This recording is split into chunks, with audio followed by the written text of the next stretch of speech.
Hi అండి, hello. చిక్కుడుకాయ, ఆలుగడ్డ, వంకాయ, టమాటో కర్రీ ఎలా తయారు చేసుకోవాలో చూసేద్దాం. ఇలా అన్నీ కలుపుకొని వండుకుంటే చాలా టేస్టీగా ఉంటుందండి కర్రీ. చూసేద్దాం ఇప్పుడు కర్రీ ఎలా తయారు చేసుకోవాలో. గిన్నె పెట్టుకొని గిన్నెలో ఆయిల్ పోసుకొని ఉల్లిగడ్డ పచ్చిమిర్చి వేసుకోవాలి. ఉల్లిగడ్డ పచ్చిమిర్చి బాగా వేగాక అల్లం పేస్ట్, పసుపు వేసుకోవాలి. అవి రెండు కూడా బాగా వేయించుకోవాలి. కట్ చేసుకొని పక్కన పెట్టుకోవాలి. చిక్కుడుకాయ, వంకాయ, టమాటో, ఆలుగడ్డ కట్ చేసుకొని పక్కన పెట్టుకోవాలి. ఇవి బాగా వేగాక ఇప్పుడు చిక్కుడుకాయలు కట్ చేసుకొని పక్కన పెట్టుకున్న చిక్కుడుకాయలు అనేది ఇందులో వేసుకోవాలి. చిక్కుడుకాయలు బాగా ఉడికాక ఆలుగడ్డలు వేసుకోవాలి. ఆలుగడ్డలు బాగా కలుపుకోవాలి. ఆలుగడ్డలు కూడా బాగా కొంచెంసేపు ఉడికాక టమాటోస్ వేసుకోవాలి.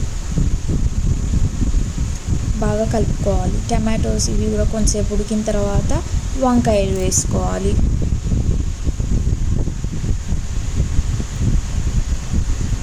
బాగా కలుపుకోవాలి.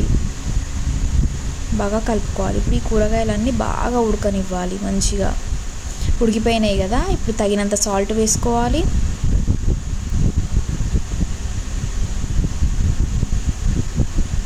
తగినంత కారం వేసుకోవాలి.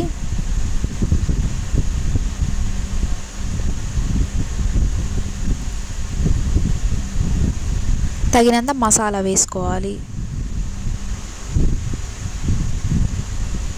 బాగా కలుపుకోవాలి.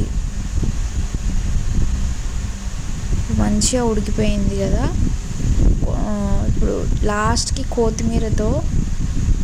కొత్తిమీర, మెంతికూర వేసుకొని కలుపుకుంటే కర్రీ ఈస్ రెడీ.